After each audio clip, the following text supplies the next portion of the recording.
My name is Annarita Papeschi, and this one is Vincent Nowak, and together we are Flow Architecture.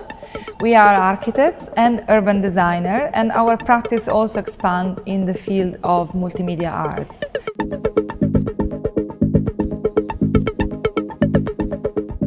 We are here at LABoral to work on a project part of the EMAP platform, and this project is called Pervasive Eyes.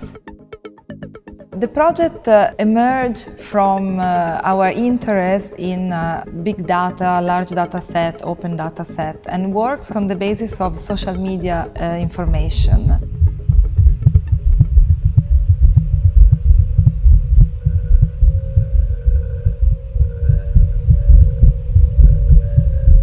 So what we have done for this project as a very first approach was actually to do a geographical social media analysis of the area of Central Asturias. And from this analysis, we discover about 260,000 posts in the area that are photographic memories of the area, of people that have been uploading this information. And that's actually our starting point. The intent of the project is to build a sort of archive of memories of the population, but by doing this very first initial research with social media, we realized that actually most of the information were specifically of a category and of an age range, which is that one of the user of Flickr, the platform that we were actually using as a pool of information. So we started to think actually how we could hybridize this data set with further knowledge and with further information about the area.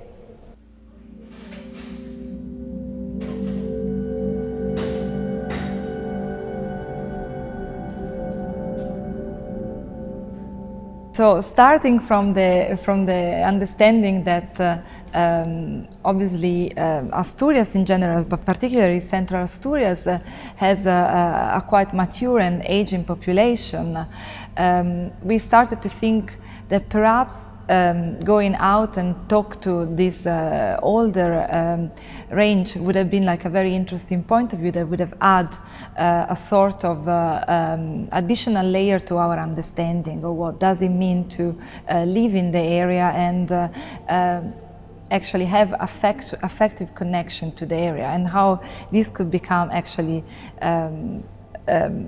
information of geographical interest that uses something that is called galvanic skin response, which is a specific type of biometric information that you can collect from the skin.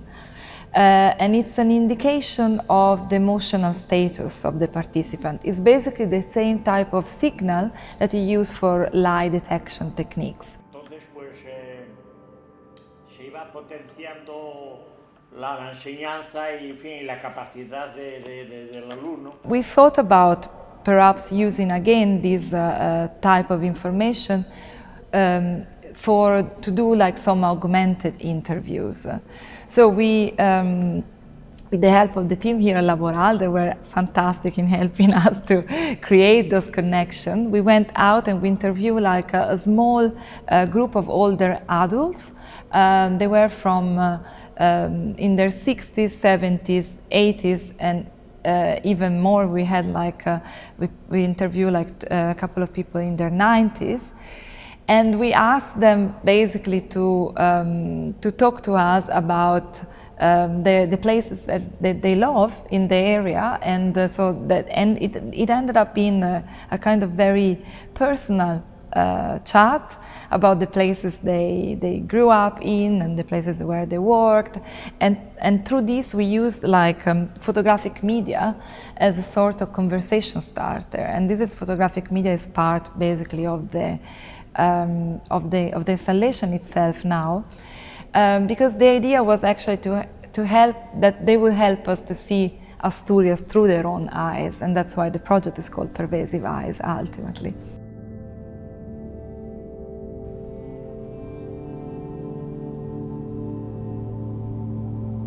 So in order to do so, we have actually kind of developed some Arduino-based sensors ourselves. That they have a very actually specific aesthetic.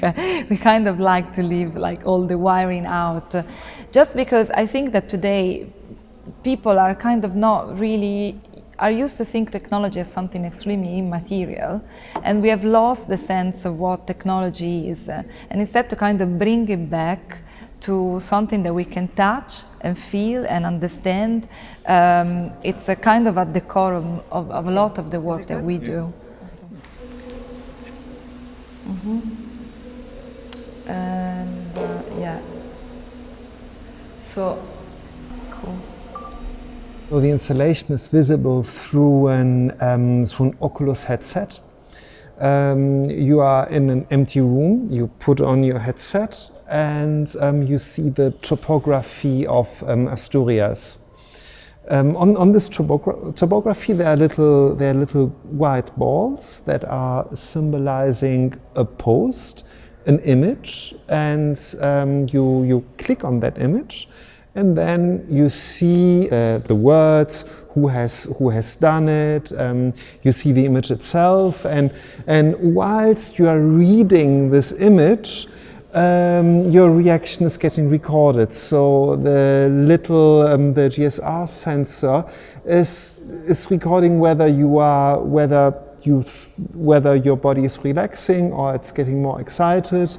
And each post will then receive a so-called emotional value, which is then getting visualized in a line network that hovers above. So this line network that hovers above is something that it's permanent. So it's basically measuring the emotional response of whoever ever clicked on this white ball, and it's basically an ever-changing value. It takes the average of all the people that clicked on that ball. It gets the emotional response, and the idea is then that it's basically an interactive emotional map of Asturias. Yes.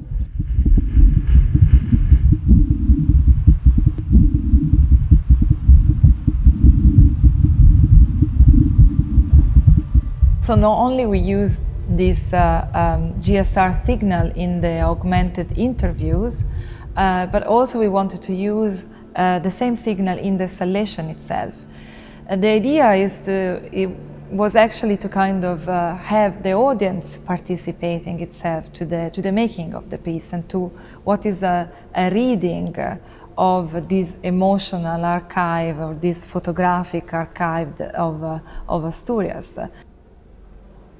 Well, on a very practical level, this installation is purely virtual, right? So instead of having people going into an art museum, the art can go to them, right? So it is on a technical level, it is perfectly possible to cast this experience onto a phone or onto a PC at home, so that people can experience the same or very similar setting without leaving their flat, which obviously in these times it's a big decision when you're elderly to go out, to expose yourself to plenty of things.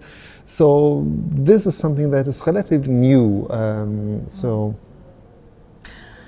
mean, I think the relationship between the older generation and technologies is obviously very fragile and delicate and difficult area, and it is gonna keep being a very hot topic, because I mean it's life. I mean, technology evolve, and people as they age, they become more detached. You know, I mean, let's think about how, you know, I'm thinking about my parents and their relationship to technology, and obviously that's a generation that has seen an immense gap with the rise of computer technology and so on.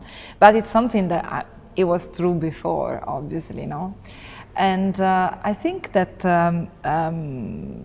it's, because of this, is endemic somehow. It's always going to be an area that it's where a friction is going to be. So in the specific of this piece,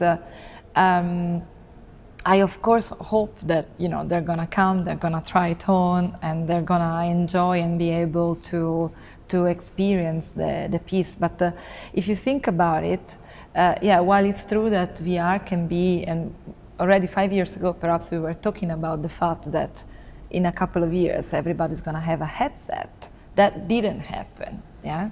And I think it's a little bit like, I think it's still a bit of a difficult type of technology, not only for the elderly, but also for us. And if you think about the iPhone instead, the iPhone is 2007, yeah? And from 2007, now we all have one in our pocket, we all kind of, and at the same time, we are giving the information of that phone, so we are building that sort of information of this augmented understanding of space is definitely kind of emerged because that technology has become portable. And to kind of go back to the point, I don't think that we will see in the next couple of years VR in our pocket everywhere.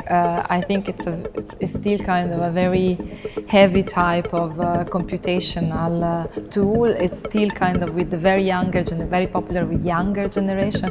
But obviously, in the process of seeing it through generation, I find very interesting when something becomes so simple that can be used like on a larger basis. We'll see what happens, really.